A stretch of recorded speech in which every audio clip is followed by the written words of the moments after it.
इतने सारी चीजें, एविडेंस और सब कुछ होने के बाद भी अगर कोर्ट, ये जज और मेरे बाकी के हरासर्स को पनिशमेंट नहीं देती है और बरी कर देती है, तो मेरा जो अस्थि है वहीं कोर्ट के बाहर किसी गटर में बहा देना चाहिए।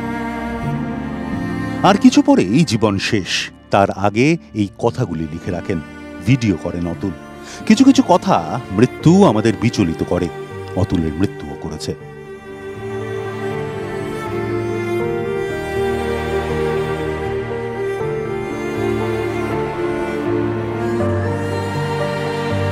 কে এই অতুল? কেন তার হঠাৎ চলে যাওয়া আমাদের নাড়া দিয়েছে? উত্তরপ্রদেশের ছেলে অতুল। দীর্ঘদিনের অপমান, আত্মগ্লানি, আইনি ঝঞ্ঝাট, সম্পর্কের টানাপোড়েন, অবসাদের ইতি টেনেছেন। নিজের হাতে শেষ করেছেন সবকিছু।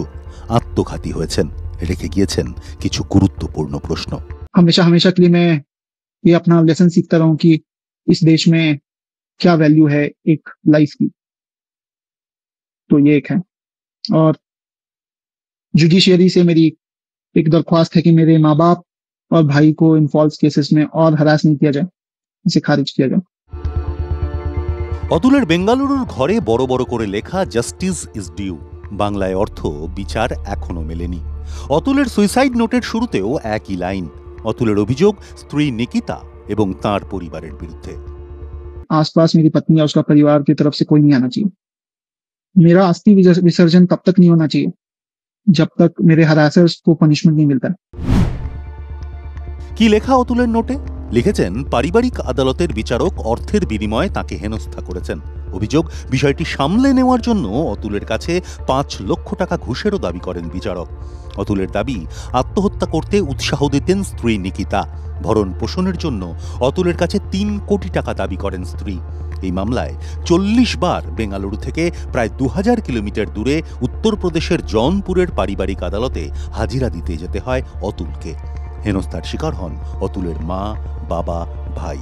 অবসাদ ঘিরে ধরে অতুলকে। লিখে রেখে যান ২৪ পাতার জবানবন্দি, একটি ঘন্টা দেড়েকের ভিডিও, যা পড়ে এবং দেখে বিচলিত সমাজ। हरासर्स को और इस करप्ट जज को, और ये माधव का भी इन्वेस्टिगेशन होना चाहिए, है ना, ये भी लाखों रुपए कमाता है, तो जरूर पकड़ा जाएगा। बेसिक से कोई इन्वेस्टिगेशन करेगा तो कोई ना माधव पकड़ा जाएगा। उसके पास प्रॉपर्टीज होंगी, पैसा होगा, जज के पास प्रॉपर्टी पैसा होगा एक्स्ट्रा करप्शन का। আমার খুব দেখতে খারাপ লাগলো ভিডিওটা যেটা দেখলাম, খুব দুঃখজনক।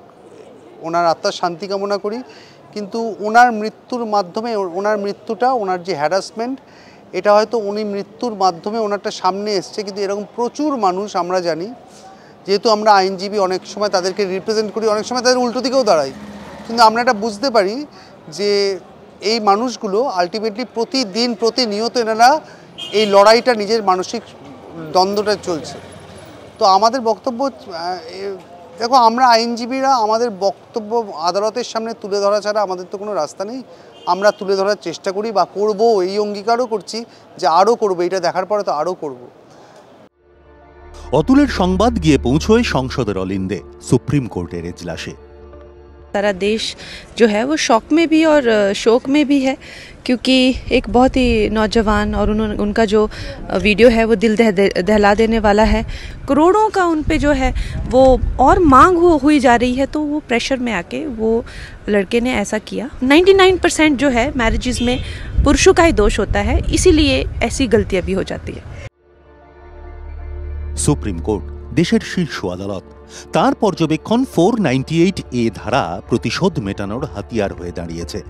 শীর্ষ আদালতের এই পর্যবেক্ষণের সঙ্গে বেঙ্গালুরুর ঘটনারও যোগ খুঁজে পাচ্ছেন অনেকে। এই আইনটা অনেক বেশি আন্ডার ইউজড, রাদার দ্যান, মানে অপপ্রয়োগের থেকে অনেক বেশি এটা আন্ডার ইউজড। অপপ্রয়োগ অবশ্যই সব আইনের যেরকম হয়, হয়তো এই আইনেও কিছু কেসেসে অপপ্রয়োগ হয়েছে, কিন্তু আমাদের এটা মাথায় রাখতে হবে যে আমরা গৃহহিংসা নিয়ে কথা বলছি।